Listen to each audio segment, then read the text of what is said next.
नमस्कार, स्वागत है आपका हमारे खास कार्यक्रम चार कदम पे। मैं आपके साथ रवि राजपूत।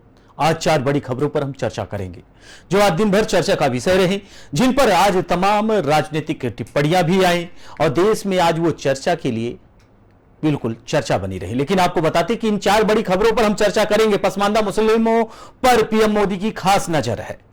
आपको बता दें, प्रधानमंत्री नरेंद्र मोदी ने भोपाल से पसमानदा मुसलमानों के लिए एक संदेश जारी किया है। फिलहाल आपको बताएंगे कि आखिर इसके पीछे का कारण क्या है और बीजेपी पसमानदा मुसलमानों को लेकर बार बार क्यों नाम ले रही है। वहीं दूसरी तस्वीर में आप साफ देख सकते हैं कि राहुल गांधी का बदला बदला अंदाज नजर आ रहा है। राहुल गांधी बिल्कुल बदल गए हैं। अब ऐसा लग रहा है कि बाइक रिपेयरिंग की उन्होंने दुकान खोल रखी है। आखिर बताएंगे कि राहुल गांधी कहां गए थे और बाइक रिपेयरिंग की तस्वीर उनकी कैसे सामने आई और ये राजनीतिक गलियारों में चर्चा का क्यों विषय बनी हुई है। वही तीसरी खबर, सिरफिरे आशिक ने युवती पर हमला कर दिया। यह तस्वीर महाराष्ट्र की है जो कि दिल को झकझोर देने वाली यह तस्वीर है। आपको बताएंगे कि आखिर इसके पीछे की कहानी क्या है। वहीं चौथी तस्वीर, 19 राज्यों में भारी बारिश की संभावना जताई गई है। मौसम विभाग ने अलर्ट जारी किया है। तो आज इन्हीं चार बड़ी खबरों पर हम चर्चा करेंगे और इसकी एक एक डिटेल्स आपको बताने की हम पूरी कोशिश करेंगे। पसमानदा मुसलमानों पर पीएम मोदी की खास नजर है। राहुल गांधी का बदला बदला रुख नजर आ रहा है और सिरफिरे आशिक ने आखिर अपनी प्रेमिका के ऊपर हमला क्यों किया और 19 राज्यों में भारी बारिश की चेतावनी जारी की गई है। वहीं उत्तराखंड, हिमाचल और जम्मू कश्मीर तो पूरी तरीके से मौसम विभाग ने चेतावनी जारी की है, रेड अलर्ट जारी किया है कि जो लोग पर्यटन के लिए जाते हैं वो फिलहाल इससे दूरी बनाएं, फिलहाल पर्यटक सुरक्षित स्थान पर पहुंचे। तीन ही चार बड़ी खबरों पर आज हम चर्चा करेंगे और इसकी एक एक जानकारी आपको बताने की हम पूरी कोशिश करेंगे।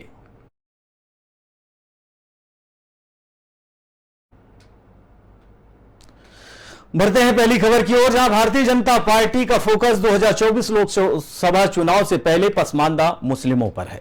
प्रधानमंत्री नरेंद्र मोदी ने मध्य प्रदेश की राजधानी भोपाल से बीजेपी के चुनाव अभियान का आगाज करते हुए पसमानदा मुसलमानों की बदहाली की चर्चा की और उसे वोट बैंक की राजनीति का शिकार बताया। पीएम मोदी ने कार्यकर्ताओं को पसमानदा मुस्लिम के बीच जाने की, 3 तलाक और यूनिफॉर्म सिविल कोड को लेकर भ्रम दूर करने का संदेश भी दिया। बीजेपी कार्यकारिणी की बैठक के बाद संबोधन समेत कई मौकों पर प्रधानमंत्री नरेंद्र मोदी ने पसमानदा मुसलमानों का जिक्र किया है। लेकिन अगले साल देश में लोकसभा चुनाव है और भोपाल के जिस कार्यक्रम में पीएम मोदी ने पसमानदा मुसलमानों का जिक्र किया वह कार्यक्रम बीजेपी के चुनावी अभियान का शंखनाद भी था। ऐसे में पीएम मोदी के पसमानदा मुस्लिमों के बीच गतिविधियां बढ़ाने के संदेश, यूनिफॉर्म सिविल कोड को लेकर रुख साफ करने और 3 तलाक को लेकर बयान के सियासी और चुनावी मायने निकाले जाने लगे हैं। क्या यह विपक्ष के पक्ष में एक मुश्त मुस्लिम वोट जाने से रोकने की कोशिश में चला गया दांव है? यूपी और बिहार के साथ ही झारखंड, पश्चिम बंगाल और असम में मुस्लिम मतदाता अच्छी तादाद में हैं।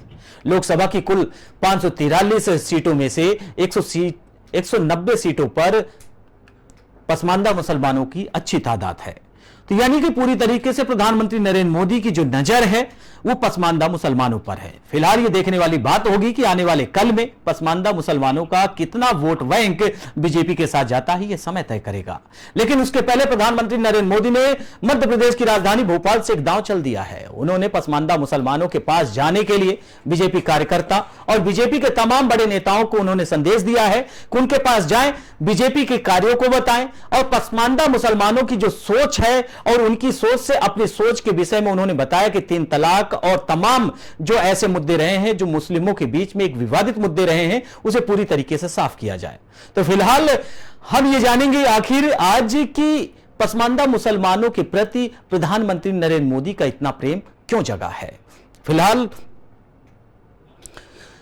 इसी खबर पर हमारे साथ चर्चा करने के लिए बीजेपी नेता देवराज आहूजा जी जुड़ गए हैं। देवराज जी, आपका बहुत बहुत स्वागत है। सवाल वही कि प्रधानमंत्री नरेंद्र मोदी आज कई छड़ा, अगर हम पल की बात करें तो वो अमेरिका दौरे पे थे, वहां से भी पसमानदा मुसलमानों की खबर आई। फिर उसके बाद मध्य प्रदेश की राजधानी भोपाल में वो बीजेपी कार्यकारिणी की बैठक में पसमानदा मुसलमानों के विषय में जिक्र किया। तो आखिर पसमानदा और बीजेपी में क्या कनेक्शन है, आगे इसे आप स्पष्ट कर दीजिए। अभी देखिए कि आदरणीय प्रधानमंत्री जी जो पूरे देश के लिए 24 घंटे सोचने वाले व्यक्ति जी तो जी 5 दिन का दौरा खत्म करते ही उन्होंने भोपाल में आके जो है, उन्होंने खाली पसमानदा मुस्लिम्स की बात नहीं की, उन्होंने यूसीसी की भी बात की, आपको बता दूं, जी 3 जी तलाक की भी बात की है और तुष्टिकरण की भी बात की है। तो देखिए, पसमानदा जो कम्युनिटी है मुस्लिम्स की, वो एक जो है जो ज्यादा मेहनत करने वाली, ज्यादा ईमानदार मुस्लिम कम्युनिटी है पसमानदा जो है, जी जिनका जी जो है आज तक उनका पास ही रहा है। और आदरणीय मोदी जी ने समय समय पे जो पसमानदा मुस्लिम का, चाहे वाराणसी में देख लें उनके क्षेत्र में या पूरे देश में जहाँ भी पसमानदा है, उन्होंने उनको काफी आगे बढ़ाने का काम किया है। उनके लिए जो फैसिलिटीज हम जो दे सकते हैं, मैक्सिमम चाहे योगी जी हो यूपी में या केंद्र में, आदरणीय मोदी जी ने भी हमें करके दिखाया।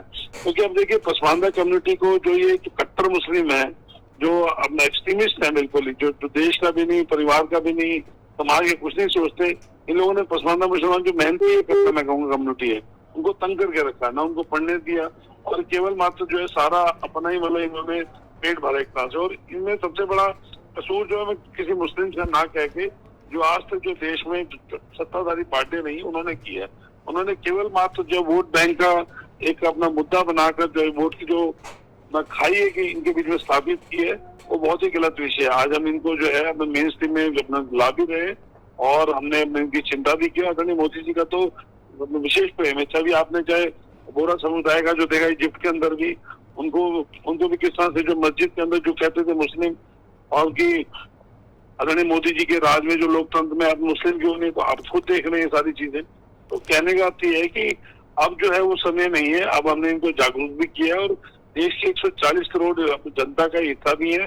जैसे एजुकेशन, हेल्थ और सारी फैसिलिटीज, जनधन योजना, चाहे अपना जल की योजना या प्रधानमंत्री आवास योजना या अपना बैंक की योजना, जो भी योजनाएं होंगी, इसमें भी इनको जो पूरा फायदा जो मिलेगा। आज तक जिनको खाली वोट बैंक माना गया था, तो आदरणीय मोदी ने चिंता की, उसमें 3 तलाक का भी जिक्र किया है। उन्होंने तुष्टिकरण के नाम पर भी बताया कि किस तरह से विपक्षी लोगों ने आज तक जो आज ये चोर मुशर्रफ इकट्ठे हो रहे हैं, आप देखिए, जो जेल के जाने के कगार पे तो वही लोग हैं, आप मुस्लिम को भड़काने का काम कर रहे हैं। तो उन्होंने यही तो कहा है कि मुस्लिमों को जो भड़काने का जो काम किया जा रहा है, एक करने 2 कानून की बात हो, चाहे अभी यूसीसी को लेके हो, तुष्टिकरण हो, तो यही उन्होंने जो पसमानदा समुदाय को समझाने की कोशिश की है। और हमारे देवराज जी, सवाल महत्वपूर्ण ये है कि अभी तक 4 सालों के बीच में पसमानदा हो, चाहे बोरा समाज हो, जैसा कि आपने जिक्र किया, इसके पहले प्रधानमंत्री नरेंद्र मोदी बोरा समाज से भी मिले थे, लेकिन उनका मिलने का तरीका, उसके बाद एक संदेश भेजना, उन्होंने बीजेपी कार्यकर्ता, बीजेपी नेताओं से उन्होंने आग्रह किया है और उन्हें संदेश दिया है कि उनके बीच में जाएं, चाहे 3 तलाक हो, यूनिफॉर्म सिविल कोड हो, या फिर और भी जो अन्य उनके लिए योजनाएं रही हैं, उनके बीच में बचाएं। तो क्या अब ये मान लें कि 2024 का ये फोकस है प्रधानमंत्री नरेंद्र मोदी का?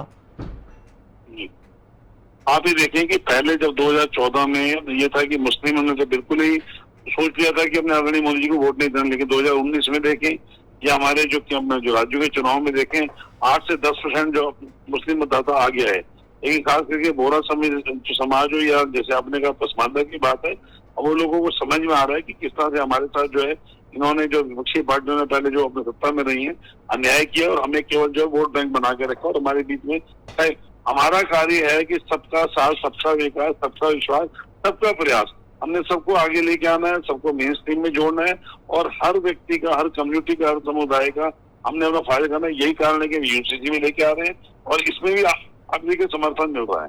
तो कहने का अर्थ ये है कि कोई भी व्यक्ति जो है किसी भी हमारी जो नीतियों से अछूता ना रहे, उसको ये नहीं कि कोई ज्यादा फायदा मिल रहा है कि नुकसान हो, वो सब ना हो। देश की 140 करोड़ जनता हमारे एक समान है। हमने बिल्कुल ये मुद्दा अपना बिल्कुल छेड़ा और हम सबको इसमें मेन स्ट्रीम में लाना चाहते हैं, चाहे उसमें खास करके पसमानदा मुस्लिम हो। खासकर वाराणसी में आप देखो ना, जो पसमानदा मुस्लिम की जो मेहनत है वो पूरे विश्व में क्या है, उसमें तो अपना इनको कभी मेन स्ट्रीम में जो लाई नहीं कि आज मोदी जी की कितनी नीतियां हैं, तो उनको फायदा वो चाह रहे हो, उनको समझ में भी आ रहा है, ये समाज भी जुड़ रहा है। और हमने जो आदरणीय मोदी जी ने जो आगाह किया हम सब कार्यकर्ताओं को कि हमने जो है अपना कमल का फूल लेके जो है सबके बीच में जाना है, खास करके मुस्लिम पसमानदा समाज में इनको बताना है कि आपके साथ क्या क्या अन्याय हुआ। कुछ लोग भोले हैं, कुछ लोग इसमें इलिटरेट हैं, अशिक्षित हैं। बिल्कुल देवराज जी, और 2024 से ये सबको पता है कि प्रधानमंत्री नरेंद्र मोदी की जो राजनीति है, उसके साथ जो उनकी रणनीति है, वो समझ से परे रहने वाली है। लेकिन समय के साथ उन्होंने पसमानदा का नाम लिया, उन्होंने अलग अलग तबके का और बीजेपी कार्यकर्ताओं का कल उन्होंने 2024 का संकनाद किया मध्य प्रदेश की भूमि से। वहां पर विधानसभा भी चुनाव है। फिलहाल आप हमारे साथ जुड़े और हमारे साथ अधिक जानकारी और चर्चा की, आपका बहुत बहुत शुक्रिया। वहीं आपको बता दें कि प्रधानमंत्री नरेंद्र मोदी का जो फोकस है 2024 लोकसभा चुनाव को लेकर है। यह माना जा रहा है कि 2024 लोकसभा चुनाव के पहले प्रधानमंत्री नरेंद्र मोदी को यह पता है कि अगर मुस्लिम मतदाताओं में से अगर 40% भी मतदाता बीजेपी के साथ आ जाते हैं तो प्रधानमंत्री नरेंद्र मोदी की जीत में एक ये बड़ी भूमिका होगी, एक अच्छा परसेंटेज तैयार होगा। फिलहाल लगातार राजनीतिक गलियारों के बीच में कांग्रेस आरोप लगा रही है कि प्रधानमंत्री नरेंद्र मोदी किसी भी तरीके से उनके हमदर्द नहीं हैं, लेकिन राजनीति करना उनका काम है।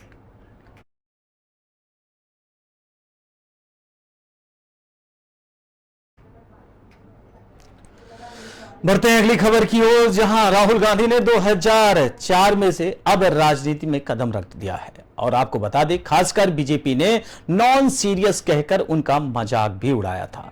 दिलचस्प बात यह है कि राजनीति में लगभग 2 दशक बिताने और 50 की उम्र पार करने के बावजूद उन्हें मैच्योर ही, यानी कुल मिलाकर बीजेपी उन्हें इनमैच्योर नेता बता रही है। लेकिन राहुल गांधी अब इस छवि से बाहर आ गए हैं। बीते कुछ समय में उनकी छवि में काफी बदली नजर आ रहा है। आपको बता दें कि भारत जोड़ो यात्रा के दौरान मीडिया से सवाल जवाब के दौरान राहुल गांधी ने कहा था कि राहुल गांधी, जो आपके दिमाग में है उसे मैंने मार दिया है, वो मेरे दिमाग में नहीं है, वो चला गया। आप जिस आदमी को देख रहे हैं वो राहुल गांधी ही नहीं, वो सिर्फ और सिर्फ अब आपको, यानी कि राहुल गांधी से जब मीडिया ने सवाल पूछा था भारत जोड़ो यात्रा के दौरान, तो राहुल गांधी ने साफ तौर पे कहा था कि वो राहुल गांधी अब खत्म हो गया है, ये नया राहुल गांधी है, यानी कि नया कल है। राहुल गांधी तो आपके और भाजपा के दिमाग में है, ये उन्होंने कहा था। आपको बताते चले कि राहुल गांधी की इस बात का भले ही सोशल मीडिया पर और उनके विरोधियों ने मजाक उड़ाया हो, लेकिन इसके जरिए उन्होंने ये बात करने की पूरी कोशिश की है और बताया भी है। राहुल गांधी का ये बदलाव नजर भी आ रहा है। राहुल गांधी कभी ट्रक की सवारी करते नजर आते हैं, तो कभी बैलगाड़ी पर बैठे नजर आते हैं, तो कभी बच्चों के साथ मस्ती करते नजर आते हैं, और कभी साइकिल मार्केट में जाकर बाइक रिपेयरिंग करना भी अब इस समय सीख रहे हैं। क्या मान लिया जाए कि राहुल गांधी की नई राजनीति है? क्या राहुल गांधी को लगता है कि बाइक रिपेयरिंग की दुकान में जाने से देश की जनता के दिल में एक अलग जगह बनेगी? फिलहाल ट्रक ड्राइवर के साथ बातचीत करना हो या फिर अन्य चीजें जो हैं, लगातार राहुल गांधी एक नई तैयारी के साथ नजर आ रहे हैं और सुर्खियों पर भी पूरी तरीके से इस समय राहुल गांधी मौजूद हैं। लेकिन 2024 के पहले राहुल गांधी का ये दांव कितना अहम रहने वाला है, ये समय तय करेगा। लेकिन उसके पहले आपको बता दें कि राहुल गांधी लगातार इस समय नए नए रूप में और नए नए तरीके से सामने आ रहे हैं। वैसे इसी खबर पर हमारे साथ चर्चा करने के लिए अनिल शर्मा कांग्रेस प्रवक्ता के रूप में जुड़ रहे हैं।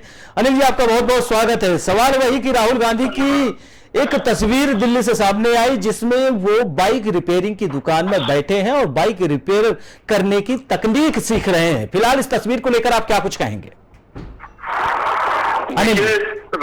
राहुल गांधी जननायक है, जनता के नेता है, और जनता के बीच में जाकर जब तक उनके सुख दुख और दर्द को नहीं जानेंगे, उनके बीच में उनकी शैली क्या है, उन लोगों के बीच में जाने से ही मालूम पड़ेगी। और राहुल जी वो कर रहे हैं जनता के साथ जुड़ाव सीधा, कांग्रेस का हाथ आम आदमी के साथ, ये नारा आज बुलंद होता है और राहुल जी उसी को सार्थक करने का प्रयास कर रहे हैं। अनिल जी, आपने बहुत बड़ी बात कही है कि राहुल जी आम जनता के नेता हैं, आम जन के नेता हैं, वो आम लोगों के पास जाते हैं, उनके दुख दर्द को समझते हैं। ठीक है, आपका कहना जायज है, लेकिन अगर इसी चीज को अगर हम अन्य रूपों में देखें, अगर आपको लगता है कि 2024 के लिए क्या राहुल ही आपके पास चेहरा या विपक्ष के पास चेहरा है, तो इस पर भी कई सवाल खड़े होते हैं। और राहुल का इसके पहले ट्रक की सवारी, तो अचानक राहुल का यह बदलाव दिखना, और इसके पहले अलग अलग आपने भी खूब मीम्स देखे होंगे, अलग अलग आपने उनके वीडियोस देखे होंगे, लेकिन समय के साथ बदलना, क्या अब ये मान लिया जाए कि राहुल गांधी अब एक, जैसे बीजेपी के, ये हमारी जुबान नहीं, ये बीजेपी की जुबान है, कि जैसे बीजेपी के अब मैच्योर नेता हो गए हैं? अनिल जी, बीजेपी के लोग कब क्या कह दें कोई भरोसा नहीं, कब उनकी जुबान फिसल जाए कोई अतिशयोक्ति नहीं है। भारतीय जनता पार्टी के लोगों की उनकी शैली ही इस बात की है। आपको याद होगा इंदिरा गांधी जी के लिए यही आरएसएस के लोग उन्हें गूंगी गुड़िया कहा करते थे। चौधरी चरण सिंह को किसान का बेटा कहकर अपमानित करते हुए, किसान का बेटा है कि हल जोतेगा ये देश चलाएगा, यही राजीव जी के लिए कहते थे। और ये जब उनकी शैली आगे बढ़ी, उनका कार्य देखा लोगों ने, जनता का जुड़ाव देखा, जनता के लिए कार्यशैली देखी, तो इनको मुंह की खानी पड़ी। राहुल जी को यही लोग पप्पू साबित करने के लिए इन लोगों ने पूरी ताकत झोंक दी। लेकिन जनता का नेता है, शेर दिल है, और आंख में आंख डालकर बात करने का साहस अगर कोई करता है तो राहुल गांधी। जी बिल्कुल बिल्कुल अनिल जी, लेकिन एक महत्वपूर्ण सवाल और हमारा ये प्रश्न है, 2024 लोकसभा चुनाव, एक तरफ प्रधानमंत्री नरेंद्र मोदी भोपाल में जाकर पसमानदा मुसलमानों की साधने की कोशिश करते हैं, और दूसरी तरफ राहुल गांधी की तस्वीर सामने आती है बाइक रिपेयरिंग की दुकान से। इन दोनों को लेकर क्या मान लिया जाए कि अब राहुल गांधी की जो राजनीति है वो अलग, आम लोगों, आम जनता, दुकानदार या फिर किराना स्टोर है या फिर अन्य जो लोग हैं उस ओर ज्यादा बढ़ रहे हैं, या फिर और पीएम मोदी दूसरी तरफ पसमानदा मुसलमानों को लेकर साधने की कोशिश कर रहे हैं? तो इस राजनीति को कैसे भुनाएंगे 2024 के पहले? अनिल जी, देखिए मैं आपको स्पष्ट कह दूं, राहुल गांधी जी सत्ता के भूखे नहीं है। 2024 हमारा निशाना नहीं है कि हमें सत्ता चाहिए, हम चाहते हैं जनता का भला हो, और राहुल गांधी उसको काम करने की कोशिश कर रहे हैं। दूसरी बात, बीजेपी जो एक तरफ हिंदू मुस्लिम करके लड़ाने का काम करती है, आज पसमानदा मुस्लिमों के आगे घुटने टेके हुए क्या साबित करना चाहती है भारतीय जनता पार्टी? मोदी जी एक तरफ मणिपुर चल रहा है और मोदी जी विदेश यात्रा पर है। देश की जनता के साथ क्या समस्या है, देश में क्या घट रहा है, इनको उससे मतलब नहीं, इनको केवल सत्ता की भूखी है भारतीय जनता पार्टी। भारतीय जनता पार्टी को केवल सत्ता चाहिए।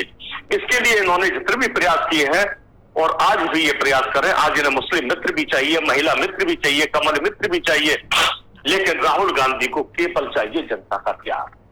जनता की हर समस्या से रूबरू होना चाहते हैं राहुल गांधी, लेकिन और दूसरी तरफ भारतीय जनता पार्टी के लोग केवल अपने इष्ट मित्रों को लाभ पहुंचाने के लिए उस आम जनता को एक जलती भट्टी में झोंकने का काम कर रहे हैं, और राहुल गांधी उनको गले लगा रहे हैं। और आपने देखा होगा भारत जोड़ो यात्रा जो 3800 किलोमीटर की यात्रा थी, उस यात्रा में जनमानस जिस प्रकार से राहुल जी के साथ प्यार से जुड़ा, बंजारे के रूप में राहुल गांधी ने अपने आप को साबित किया, जगह जगह पड़ाव डाल दिए, लोगों के बीच में गए, लोगों से दिल से मिले। एक दिल से मिलना, एक दल से मिलना बहुत बड़ा अंतर है। राहुल गांधी दिल से मिलते हैं और भारतीय जनता बिल्कुल अनिल जी, और ये समय तय करेगा कि राहुल गांधी दिल से मिलते हैं और भारतीय जनता पार्टी दल से मिलती है, पीएम मोदी दल से मिलते हैं। फिलहाल आप हमारे साथ जुड़े, बहुत बहुत शुक्रिया।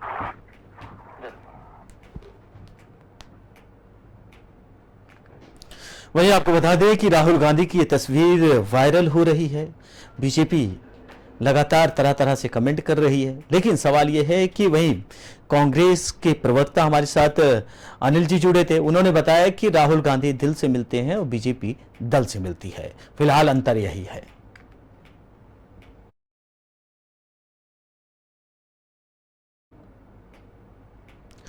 बढ़ते हैं अगली खबर की ओर, जहां महाराष्ट्र के पुणे में एक तरफा प्यार करने वाले युवक ने युवती पर सरेआम धारदार हथियार से जानलेवा हमला कर दिया। हमले में युवती घायल हो गई। घटना स्थल पर मौजूद लोगों ने आरोपी युवक को पकड़कर पुलिस के हवाले कर दिया। यह घटना पुणे के सदाशिव सेठ यानी पेट इलाके में मंगलवार यानी कि 27 जून की सुबह की है। पुलिस ने आरोपी युवक को गिरफ्तार कर लिया है। यह पूरी घटना वहां मौजूद सीसीटीवी कैमरे में कैद हो गई है, जिसमें सिरफिरे धारदार हथियार से यानी कुल मिलाकर हंसिया लेकर युवती के पीछे दौड़ रहा है। जानकारी के मुताबिक युवक ने युवती के ऊपर कोयते यानी कि हंसिया से हमला किया। आरोपी की पहचान शांतनु लक्ष्मण जादव के तौर पर हुई है। वहीं पीड़िता की उम्र 20 साल है। सीसीटीवी वीडियो में देखा जा सकता है कि सबसे पहले युवती स्कूटी को युवक से रोका और फिर हंसिया निकालकर उस पर हमला करने पहुंच गया। वहीं हमलावर सूट पहने और पीठ पर एक बैग लटकाए युवती अपने ऊपर हमला होते ही भागना शुरू कर देती है। तभी पीछे से आरोपी ने उस पर हमला कर दिया। वहीं वीडियो में देखा जा सकता है कि वहां मौजूद लोगों ने सिरफिरे युवक के ऊपर हमला करके युवक को बचाने की कोशिश की, मगर सिरफिरे ने लोगों के ऊपर भी हमला कर दिया। आखिरकार सिरफिरे युवक को काबू में कर लिया गया और लोगों ने उसे पुलिस के हवाले कर दिया। पुलिस के मुताबिक आरोपी पीड़ित युवती को हमेशा परेशान करता था। कई बार पीड़ित युवती के परिवार में आरोपी को समझाया था। युवती के परिवार ने युवक के माता पिता को भी इसकी सूचना दी थी। इसके बावजूद आरोपी युवती को फोन करके परेशान किया करता था और जब पीड़ित युवती के परिवार ने पुलिस में शिकायत दर्ज कराने की धमकी दी थी तो नाराजगी जताई थी तो आरोपी ने युवती के ऊपर हमला करने की धमकी भी दी थी। इस पूरे मामले में युवती को मामूली चोट आई है। फिलहाल पुलिस ने आरोपी को गिरफ्तार कर लिया है।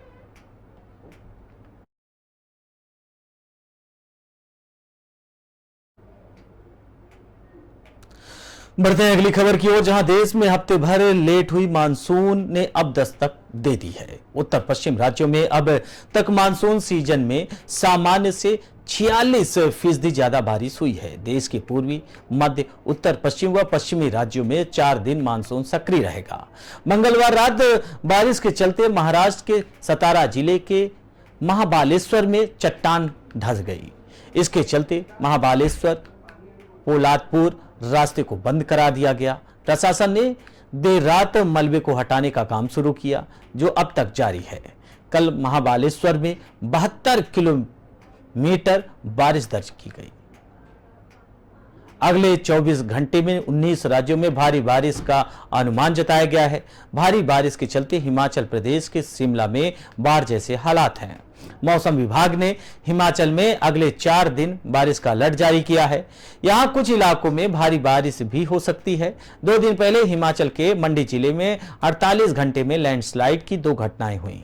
इसके चलते चंडीगढ़ मनाली नेशनल हाईवे 21 2 जगह पर घंटों बंद रहा। इस रूट पर लगा जाम 20 घंटे बाद खुला। प्रदेश में भारी बारिश के चलते लगभग 301 सड़कें बंद कर दी गई थी, जिन्हें अब खोल दिया गया है। मध्य प्रदेश में मानसून एक्टिव होने के बाद तेज बारिश का दौर जारी है। मौसम वैज्ञानिक ने अगले 2 दिन भारी बारिश के लिए अलर्ट जारी किया हुआ है। वहीं इसी खबर पर हमारे साथ अधिक जानकारी के लिए विक्रम सिंह, मौसम वैज्ञानिक, हमारे साथ जुड़ रहे हैं। विक्रम जी, आपका बहुत बहुत स्वागत है। सवाल यही कि मानसून ने दस्तक दे दी है और अलग अलग राज्यों से जो तस्वीरें और जो मौसम विभाग की चेतावनी सामने आ रही है वो डराने वाली है। फिलहाल मौसम को लेकर क्या कुछ जानकारी, क्या कुछ प्रतिक्रिया है आपके पास? विक्रम जी, उत्तराखंड के लिए बात करें जी जी, तो इसमें हमने आज के लिए 28 के लिए बोला और कब 29 है, ये 2 दिन जो है इसमें वेरी हैवी रेंज जो है कुछ डिस्ट्रिक्ट में रखी गई है। तो उसमें आप देखेंगे कि जो हमारे आज शाम रात से लेकर कल शाम रात तक की बात अगर मैं करूं तो इसी में जो ज्यादा एक्टिविटी है इसी के दौरान दिख रही है। तो जो वेरी हैवी रेन है वो आपके नैनीताल, चंपावत, पिथौरागढ़, बागेश्वर और इधर गढ़वाल रीजन में देखें तो देहरादून, टेहरी, पौड़ी, ये डिस्ट्रिक्ट में ऐसी चीजें देखने को मिलेगी। जी जी, तो इस चीज को देखते हुए जो ऑरेंज अलर्ट हमने रखा है और ऑलरेडी भी दिख ही रहा है कि जो रास्ते हैं जगह जगह दिक्कत आ रही रास्तों में, तो इसी के लिए दिया गया है। विशेष करके की जो लैंडस्लाइड है उसके जो केसेस है कहीं ना कहीं थोड़ा बढ़ेंगे और भी, और जो नदी नाले हैं, घाट गदेरे हैं, उसमें भी जो पानी का जल स्तर बढ़ेगा। तो जो भी लोग आवागमन कर रहे हैं, चाहे वो चारधाम यात्री हैं या जो लोग रोज आवागमन करते जाते हैं या विजिटर्स है, तो उनको जो है काफी सावधानी के साथ जाना चाहिए और धैर्य रखना चाहिए, जल्दबाजी न करें। जब कहीं पे ज्यादा एक्टिविटी हो रही है तो थोड़ा एक जगह पे रुके थोड़ी देर, जब एक्टिविटी खत्म होती तो आगे बढ़ें। तो इस तरह की चीजें हमने उसमें हिदायत दी है और ये जो है आज और कल जो एक्टिविटी रहेगी जो प्रदेश में। बिल्कुल विक्रम जी, और आने वाले कल में चार धाम यात्रा यानी कांवड़ यात्रा भी है, और कांवड़ यात्रा के पहले मौसम का ये अलर्ट या पूर्वानुमान, क्या आने वाले कल में ये मौसम ऐसे ही रहने वाला है उत्तराखंड में, या उसके पहले कुछ बदलाव के भी संकेत सामने आएंगे? देखिए, अभी कल तक परसों तक देखें तो एक्टिविटी है, ठीक ठाक एक्टिविटी चलने वाली है, लेकिन उसके बाद 2-3 दिन थोड़ी कम हो रही है। 1-2 तारीख में 3 बजे मैं समझता हूँ शाम रात से अगर बढ़ेगी तो शाम रात से है, तो 1-2 तारीख में आप कह सकते हो थोड़ी कम रहेगी 3 तक, लेकिन उसके बाद फिर से एक बार जो है 4 तारीख से देख रहे हैं तो एक्टिविटी 3 तारीख से रात से बढ़ रही है। तो एक्टिविटी मिलती रहेगी, मानसून सीजन है, इसमें मिलती है, हल्की मध्यम बारिश तो जो है मिलती रहती है। लेकिन हाँ, यही है कि जो हैवी वेरी हैवी रेन से जब ऐसा कुछ रहेगा तो हम लोग उसमें अलर्ट है या जिसकी सूचना हमें दे रहे हैं कि किन डिस्ट्रिक्ट में की संभावना है। तो अभी 2 दिन के लिए जो है ऑरेंज इसमें हमने रखा है चीजों को, तो यही मैं बताना चाहूंगा। बिल्कुल विक्रम जी, आप हमारे साथ जुड़े, बहुत बहुत शुक्रिया। वहीं आपको बता दें कि मौसम विभाग ने अलर्ट जारी किया है उत्तराखंड के अलग अलग एरिया में, चाहे पौड़ी गढ़वाल हो, चाहे देहरादून हो और चाहे मसूरी हो, तमाम क्षेत्रों में बारिश के लिए अलर्ट जारी किया गया है। जो सैलानी है उन्हें भी सचेत किया गया है कि सुरक्षित स्थान पर रहे, लैंडस्लाइड का शिकार ना हो। वहीं उसके पहले प्रशासन ने भी पूरी तरीके से सचेत बरतने के लिए जिला प्रशासन को निर्देश दिए गए हैं।